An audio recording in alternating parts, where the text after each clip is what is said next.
अगर आप 8वां सवाल देखोगे तो आप लोगों को स्क्रीन पर दिख रहा होगा, y का वह मान ज्ञात कीजिए जिसके लिए बिंदु P 2, -3 और Q 10, y के बीच की दूरी 10 मात्रक है। इस सवाल को और इससे पिछले सवाल को अगर आप लोग तुलना करोगे तो वहां पर आपसे ये पूछा था कि x अक्ष पर कोई बिंदु ज्ञात करना था जिसको हमने a, 0 माना था और a का मान निकाला था। यहाँ पर अगर आप लोग देखोगे तो यहाँ पर y का मान ज्ञात करना है, ओनली फॉर y का मान ज्ञात करना है। और आपको दे रखा है कि जो बिंदु P है और बिंदु जो Q है, P के निर्देशांक आपको 2, -3 दे रखे हैं और Q के निर्देशांक 10, y दे रखे हैं। ये जो बिंदु P है और Q है, इनके बीच की दूरी भी आप लोगों को दे रखी है। क्या आप लोगों को बात समझ आ रही है? इतनी देर से हम क्या कर रहे थे, दो बिंदुओं के बीच की दूरी हम निकाल रहे थे, यानी कि हम प्रश्नावली 7.1 में हर एक क्वेश्चन को दूरी सूत्र की सहायता से ही कर रहे हैं, यानी कि दो बिंदुओं के बीच की दूरी हम निकाल रहे हैं कि भाई कि दो बिंदु ए बी है या पी क्यू है या सी डी है, जो भी दो बिंदु उनके बीच की दूरी को हम निकालते हैं और निकालने पर हमारा आंसर आता है। लेकिन यहाँ पर तो हमें बोला है कि भाई कि इन दो बिंदुओं के बीच की दूरी 10 है। तो अगर मान लो अगर मैं P और Q के बीच की दूरी निकालता हूं तो वो दूरी और यहाँ पर जो दूरी दे रखी है वो दोनों बराबर आएगी, बराबर ही आएगी, क्योंकि ये भी 10 है और इसकी दूरी अगर मैं निकाला तो वो भी 10 ही आएगी, क्योंकि ये जो दूरी दे रखी है इन दो बिंदुओं के बीच की दूरी दे रखी है, तो इसकी जो दूरी आएगी वो भी 10 आएगी। हालांकि यहाँ पर y है तो वो पूरी 10 नहीं आएगी, y के टर्म के अंदर में आएगी। तब हम इसको y की वैल्यू पुटअप करेंगे तो हमारा ऑटोमेटिक 10 आएगा और ये भी 10 दे रखी है। क्या मैं इनके बीच की दूरी और इस 10 को बराबर लिख सकता हूँ? जब ये दूरी इनकी है तो मैं इनको आपस में बराबर लिख सकता हूँ। ये y इसलिए दे रखा है क्योंकि यहाँ पर हम इसको सॉल्व करेंगे तो y के टर्म में कुछ ना कुछ समीकरण आएगी या फिर कुछ ना कुछ मान आएगा जिसके बराबर में 10 हुआ तो उससे हमारा y की वैल्यू निकलेगी, और इसलिए हमको y पूछा है।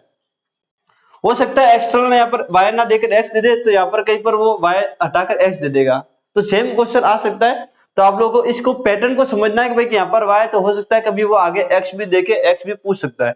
आप लोगों को क्वेश्चन को रटना नहीं है, आप लोगों को गणित को समझना है और हर एक क्वेश्चन को करने की कोशिश करनी है। चलिए, तो मैं मान लेता हूं भाई कि ये हमारा एक बिंदु ये रहा P और एक बिंदु हमारा ये रहा Q। ये P के निर्देशांक आपको दे रखे और Q के निर्देशांक दे रखे, बहुत अच्छी बात है। और अच्छी बात ये भी है कि आप लोगों को इनके बीच की दूरियां भी दे रखी है। तो ये 10, y है और यहाँ से यहाँ तक की जो दूरी हम लोग निकालते हैं वो कितनी आप लोगों की 10 है। अगर नहीं दे रखी होती तो हमें निकालनी पड़ती, तो हमको दे रखी है तो हम इसको बराबर में चलाएंगे। PQ की दूरी, PQ दूरी का फॉर्मूला एक बार मैं यहाँ पर लिख देता हूँ। हालांकि आप लोगों को अभी तक तो याद हो गया होगा, लेकिन मैं बार बार इसलिए लिखता हूँ ताकि कि आप लोग इसको लिखो और आप लोगों को जल्दी से याद हो जावे, जिससे कि एग्जाम में आप लोग भूलो ना। तो फॉर्मूला को आप लोग भी बार बार लिखा करो। ये जो पी की दूरी है यहाँ से यहाँ तक की दूरी हमें 10 दे रखी है। कितनी दे रखी है? 10। तो इसको मैं 10 लिख सकता हूँ और यहाँ पर हम क्या करेंगे, वैल्यू पुटअप करेंगे जो हमें दे रखी है। x2 कितना हम लोगों का 10, x1 कितना हम लोगों का 2, प्लस y2 कितना हमारा y, ये फॉर्मूले का माइनस, ये फॉर्मूले का माइनस, और ये कितना y1 कितना माइनस का 3, और इसका होल स्क्वायर, इसका होल स्क्वायर, इसका होल स्क्वायर। एक बार मैं इसको थोड़ा व्यवस्थित लिख देता हूँ, फिर हम आगे की कहानी को करेंगे। 10 में से 2 गया तो 8 का स्क्वायर आएगा, और यहाँ पर आप लोग देखोगे तो ये क्या बन रहा है y प्लस 3 का होल स्क्वायर बन रहा है। माइनस माइनस क्या हो जाएगा, प्लस हो जाएगा। तो 8 का स्क्वायर प्लस y प्लस 3 का होल स्क्वायर बना। इससे पिछले वाले क्वेश्चन में भी यही था, यानी यहाँ पर एक दूरी दे रखी थी और यहाँ पर भी एक दूरी दे रखी थी। तो मैंने कहा था कि जब दूरी यहाँ पर भी है और यहाँ पर भी दूरी आप लोग लगा रहे हो, तो कैलकुलेशन को कम करने के लिए हम वर्गमूल को हटा देते हैं। कैलकुलेशन को सरल करने के लिए, वैसे कैलकुलेशन कम तो नहीं होगी लेकिन सरल करने के लिए बार बार भेजामारी ना हो, बार बार रूट नहीं लगाना पड़े, तो हम रूट को हटा देते हैं। रूट को हटाने के लिए हम लोग क्या करते हैं, वर्गमूल करते हैं। तो हम वही काम करेंगे दोनों और वर्गमूल करने पर, सॉरी रूट को हटाने के लिए हम क्या करते हैं, वर्ग करते हैं। अगर वर्गमूल को हटाना है तो आप लोग वर्ग करोगे और वर्ग को हटाना है तो आप लोग वर्गमूल करोगे। तो वर्गमूल को हटाने के लिए दोनों और वर्ग करेंगे, हम स्क्वायर करेंगे। दोनों और वर्ग करने पर ये आप लोग क्या करोगे, स्क्वायर करोगे दोनों और, बोथ साइड है ना, दोनों तरफ। अगर मैं वर्ग करूंगा तो ये इसका वर्ग होगा, अगर मैं वर्ग करूंगा तो इसका वर्ग होगा, और ये कितना होगा 8 का स्क्वायर, यहाँ से रूट हट जाएगा, प्लस y प्लस 3 का होल स्क्वायर, यही होगा। अगर आप लोग देखोगे तो 10 का स्क्वायर कितना होता है 100, 8 का स्क्वायर कितना होता है 64, 8 का स्क्वायर कितना होता है 64। और अगर इसकी बात करूं मैं तो आप लोगों को दिख रहा होगा a प्लस बी का होल स्क्वायर, ए प्लस बी का होल स्क्वायर। ए प्लस बी का होल स्क्वायर क्या होता है, ए स्क्वायर प्लस का बी स्क्वायर, यानी कि मैं डायरेक्ट लिख रहा हूँ 3 का स्क्वायर 9 प्लस का 2ab 2 3 6 और ये वाई प्लस का 2ab। मैं यहाँ पर फॉर्मूला लिख देता हूँ ताकि कि आप लोगों को याद रहे कि हमने यहाँ पर ये फॉर्मूला यूज किया, ए प्लस बी का whole square equal to a square plus b square plus का ट्वाइस ऑफ ए बी। ये आप लोगों ने फॉर्मूला यहाँ पर यूज किया। आप लोगों को भी एग्जाम में इस टाइप से फॉर्मूले को लिखना है ताकि एक्सटर्नल को पता चले कि इसका यूज हमने यहाँ पर किया। आप लोग इसको इधर लिख दिया करो ताकि थोड़ी व्यवस्थित रहेगा। मैं जगह की शॉर्टेज की वजह से इसको नीचे लिख रहा हूँ। इसको और इसको आप लोग जोड़ोगे तो 64 कितना होता है 73। 64 कितना होता है आप लोग का 73, कितना होता है 73। यहाँ पर कितना बचेगा आप लोग का 64 कितना होता है आप लोग का 73 प्लस का वाई स्क्वायर और प्लस का कितना होगा 6y, ये बचेगा।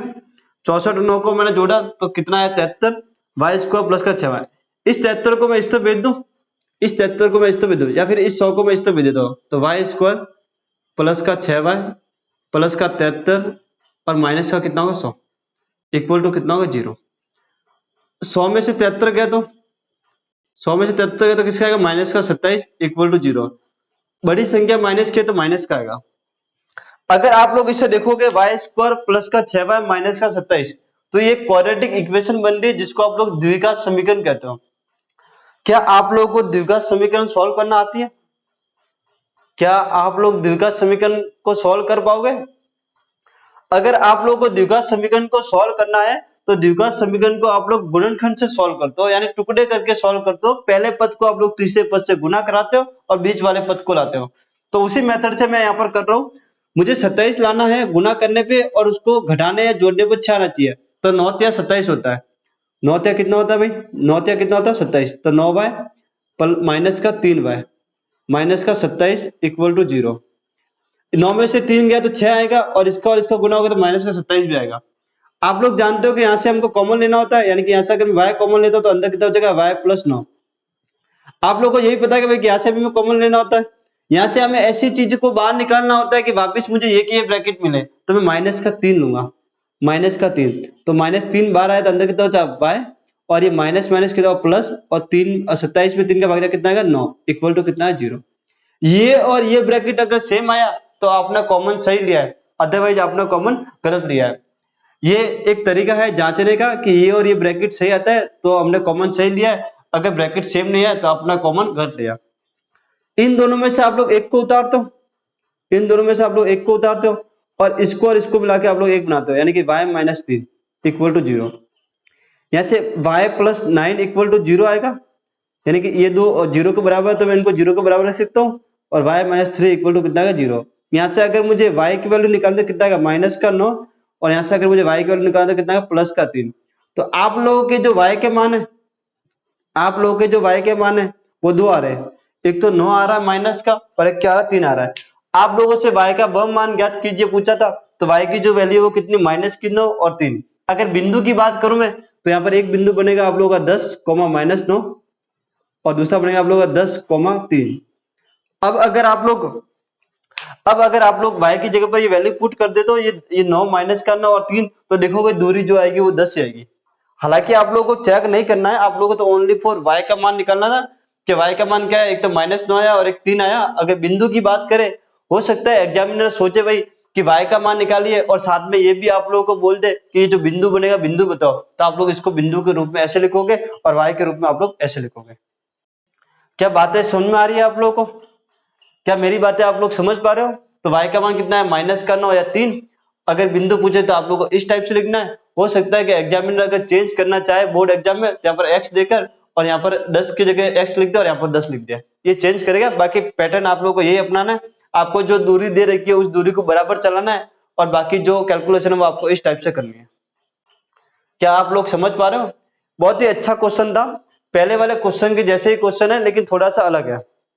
तो आज की क्लास में हम लोग इतना ही करेंगे, 2 क्वेश्चन को ही हम करेंगे, एक तो हमने 7वां किया और एक 8वां किया।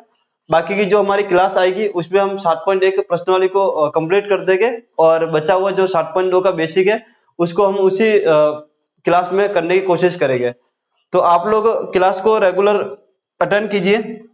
और मैंने आप लोगों को मेंसुरेशन की एक प्रैक्टिस शीट भी दी थी, आपके व्हाट्सएप ग्रुप पर मेंसुरेशन की प्रैक्टिस शीट भी आई थी। आप लोगों ने उसको सॉल्व कर दिया होगा। अगर आप लोगों ने उसको सॉल्व नहीं किया है तो आप लोग कर लीजिए।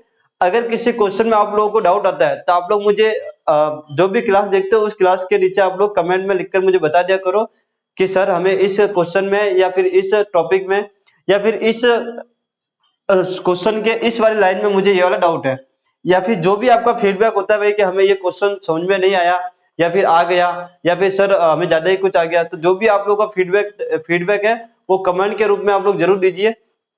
अब मैं आप लोगों के व्हाट्सएप ग्रुप पर मेंसुरेशन की दूसरी शीट डालने वाला हूँ, तो उसको भी आप लोगों को लगानी है। अगर उसमें कोई क्वेश्चन आप लोगों से नहीं बनता है तो आप लोग मुझे कमेंट में जरूर बताएं, मैं आप लोगों को अपनी बोर्ड पर कराने की कोशिश करूंगा ताकि आप लोग समझ पाओ और बोर्ड के लिए आप लोग एकदम अच्छे से तैयार हो पाओ। तो अभी से आप लोग को तैयारी करनी है, आप लोग को ऐसे भरोसे में नहीं रहना है कि भाई कि हमारे जब बोर्ड एग्जाम आएंगे तब हम लोग तैयारी करेंगे।